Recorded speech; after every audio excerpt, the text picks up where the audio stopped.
क्या है anti Markovnikov rule, क्या है खेराश इफेक्ट, क्या है पेरोक्साइड इफेक्ट। तीनों एक ही रिएक्शन के तीन नाम हैं सिर्फ, क्योंकि अमेरिकन साइंटिस्ट एमएस खेराश ने इसको डिस्कवर करा था, इसीलिए उनके नाम पर भी इसका नाम है। क्योंकि इसमें पेरोक्साइड यूज करते हैं, इसलिए उसके नाम पर भी इसका नाम है। और ये मार्कोनिको रूल का जस्ट एंटी है, इसलिए उसके ऊपर भी इसका नाम है। तो तीनों नाम एक ही रिएक्शन को बता रहे हैं, एंटी मार्कोनिको, खेराश इफेक्ट या पेरोक्साइड इफेक्ट। ओके, कहां पर ये इफेक्ट अप्लाई होता है? तो ये इफेक्ट अप्लाई होता है आपको एसिमेट्रिकल एल्कीन के ऊपर। जहां पर एसिमेट्रिकल एल्कीन होगा वहां ये इफेक्ट अप्लाई हो जाएगा। क्या होता है एसिमेट्रिकल एल्कीन, आगे देखेंगे हम लोग। और ये है क्या? तो ये इनवर्स या उल्टा या रिवर्स ऑफ मार्कोनिकोव रूल है। ये मार्कोनिकोव रूल का जस्ट ऑपोजिट है।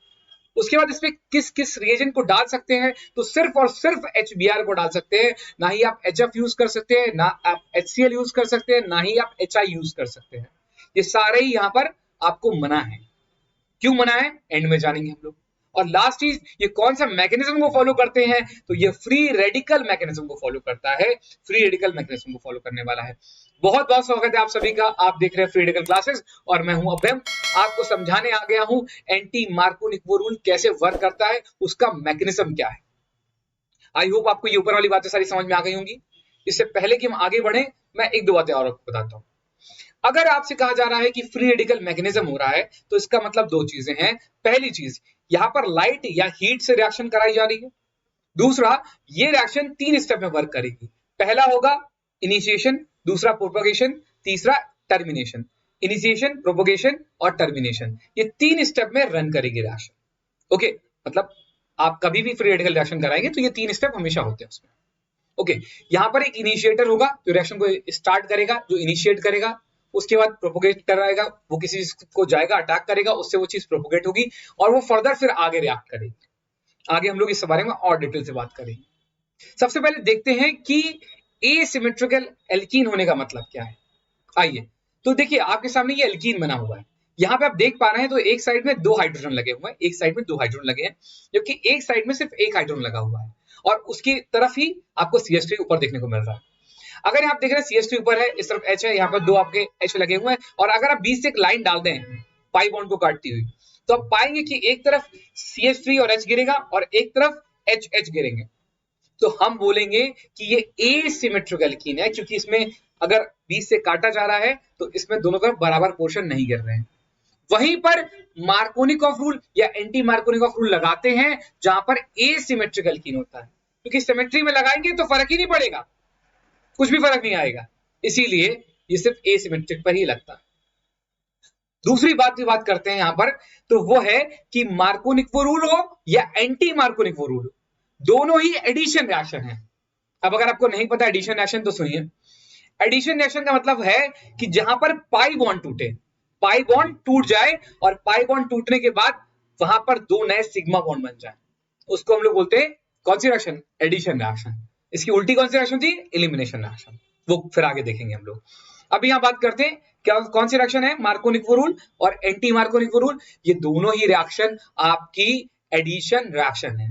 क्यों? क्योंकि इसमें क्या होगा, इसमें पाई बॉन्ड टूटेगा और दो नए सिग्मा बॉन्ड बन जाएंगे। आइए फटाफट से दोनों की डेफिनेशन देखते हैं, क्या होता है मार्कोनिको रूल, क्या होता है एंटी मार्कोनिको रूल होता है। पहला, मार्कोनिको रूल की डेफिनेशन क्या है? द नंबर ऑफ हाइड्रोजन जहां पर लेस होंगे वहां पर, सॉरी, जहां पर नंबर ऑफ हाइड्रोजन मोर होंगे वहां पर आपका एडिशन ऑफ H होगा। तो अगर आप ऊपर एल्कीन में देखो तो एक साइड में दो हाइड्रोजन है, जबकि दूसरी साइड में कोई एक ही हाइड्रोजन दिखाई दे रहा है। इसका मतलब क्या हुआ? जिस तरफ हाइड्रोजन ज्यादा है, HBr में से H वहीं जाके लगेगा जहां H का नंबर ऑलरेडी ज्यादा है। अगर ऐसा हो रहा है तो आप कह दोगे कि यहां पर मार्कोनिको रूल लग रहा है। पर अगर इसका उल्टा हो जाए कि हाइड्रोजन का एडिशन वहां हो जाए जहां पे हाइड्रोजन का नंबर कम है, मतलब इसके अगेंस्ट वाले में, जो कि यहां पर है, इस तरफ एक ही H है, और अगर यहां ऐड हो गया तो इसका मतलब क्या हो गया कि ये एंटी मार्कोनिको प्रोडक्ट है। मतलब अगर ऐसा प्रोडक्ट बनेगा तो उसे बोलेंगे एंटी मार्कोनिको प्रोडक्ट बना हुआ है। वो मेजर अमाउंट में होगा तो हम कहेंगे भाई एंटी मार्कोनिको रूल फॉलो हो गया। यहाँ पर क्या बात समझ आ गई आपको? तो हर बार दोनों प्रोडक्ट बनते हैं, लेकिन जब मार्कोनिको रूल फॉलो हो रहा होता है तो मेजर उसका प्रोडक्ट होता है, जब एंटी मार्कोनिको की कंडीशन होती है तो मेजर उसका प्रोडक्ट होता है। हर बार आपको दोनों प्रोडक्ट देखने मिलेंगे। सही है। लेकिन जब आपकी सारी कंडीशन मार्कोनिको वाली होंगी तो आपको मेजर मार्कोनिको वाला प्रोडक्ट दिखेगा, लेकिन जब आपकी सारी कंडीशन फॉलो होंगी एंटी मार्कोनिको वाली तो आपको वो वाला प्रोडक्ट देखने को मिलेगा। आगे चलते हैं, आइए इसके ऊपर हम लोग दोनों रिएक्शन देखते हैं एक साथ, ठीक है ना। तो मैंने यहाँ पे रिएक्शन लिखी, आइए देखिए यहाँ पर पहला बॉन्ड ऊपर वाला सिग्मा, नीचे वाला पाई है, और पाई बॉन्ड में तोड़ रहा हूं। तो पहले मैं मार्कोनिको रूल में चलता हूं।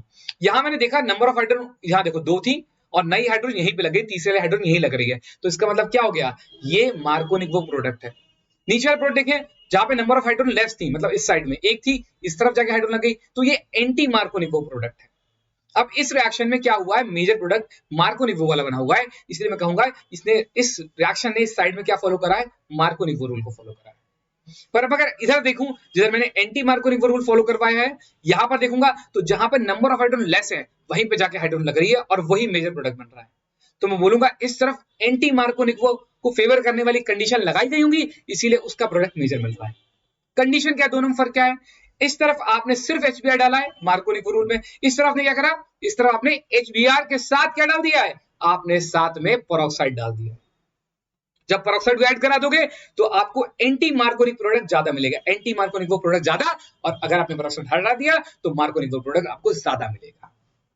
आपको मेरी बात समझ में आ गई होगी, आई होप। आप देख सकते हो एक बार एग्जांपल को ध्यान से, फिर से आपको समझ में आ जाएगा। आगे चलते हैं, मैकेनिज्म ऑफ क्या देखते हैं हम लोग, एंटी मार्कोनिको रूल।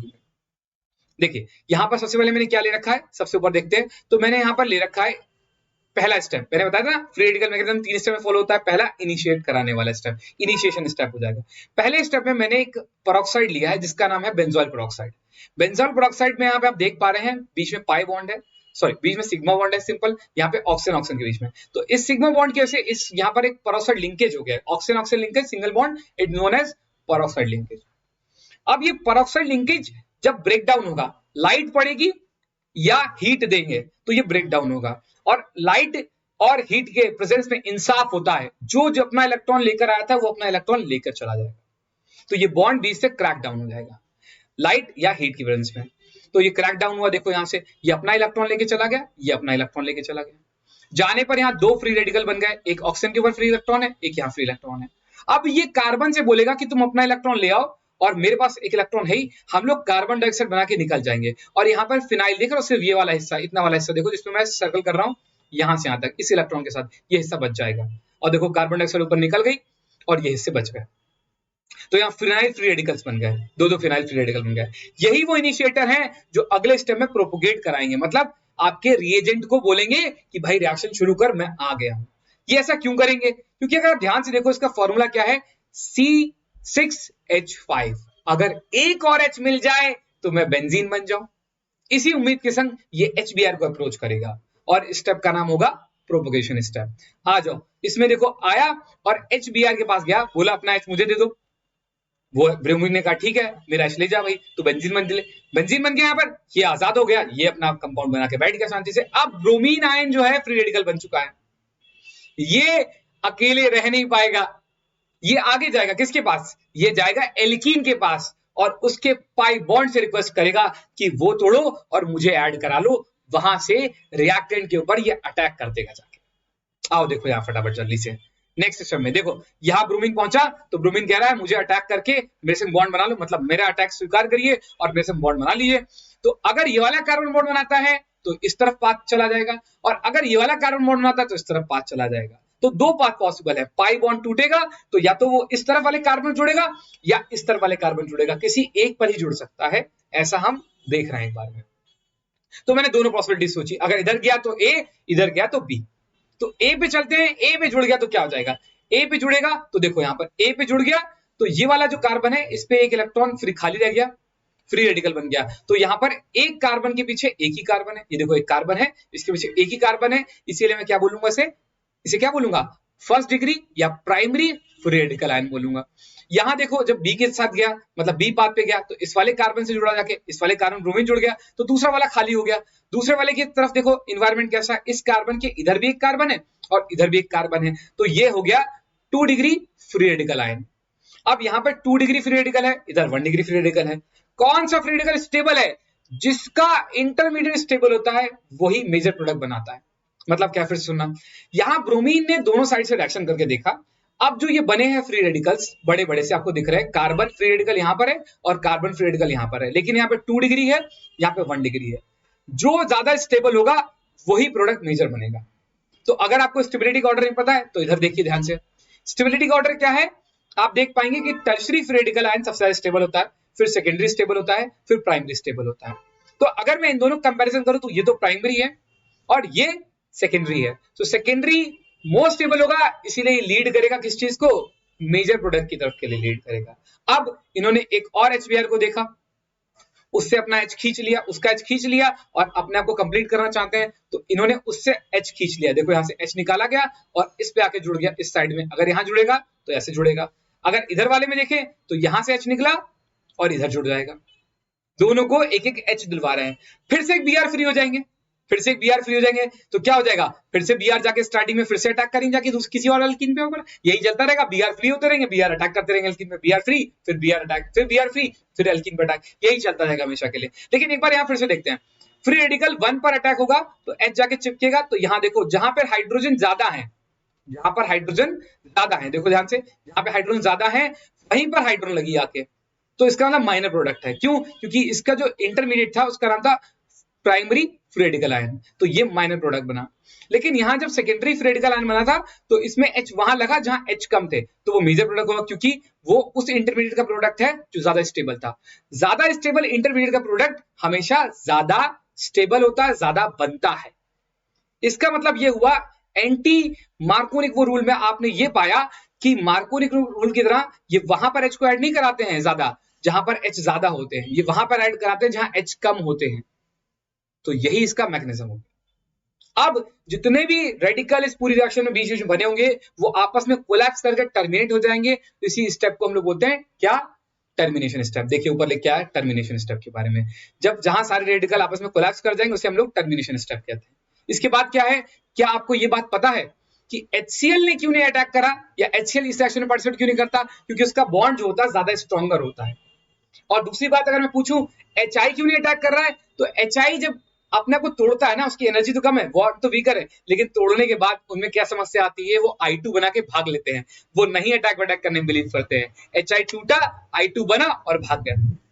HF क्यों नहीं करते हैं, HF they are very very strong bond उनके बीच में होता है, तो वो इनिशिएट ही नहीं हो पाते हैं, और इनिशिएट नहीं होते वो भी रिएक्शन नहीं करते। आई होप आपको फ्री रेडिकल मैकेनिज्म पूरा समझ में आ गया होगा। एक बार आप फिर से वीडियो को रिमाइंड करके देखिए, आपको पूरी बात समझ में आ गई होगी कि एंटी मार्कोनिक रूल से कैसे अलग है। और अगर आ गया है तो नीचे जो आपके क्वेश्चन लिख कर आ रहे हैं, ये दोनों क्वेश्चन आप सॉल्व करिए और मेरे को आंसर बताइए। क्या आप इनका मैकेनिज्म भी लिख सकते हैं? अगर आप लिख सकते हैं तो बहुत अच्छी बात है, वरना कम से कम आपको प्रोडक्ट लिखना तो आना ही चाहिए। Thank you so much. अगर आपको ये वीडियो अच्छी लगी हो तो मुझे जरूर बताएं, जिससे मैं ऐसा ही कंटेंट और आपके लिए ला सकूं। आपका दिन बहुत अच्छा रहे, ये समय सबके लिए बहुत अच्छा रहे। Thank you.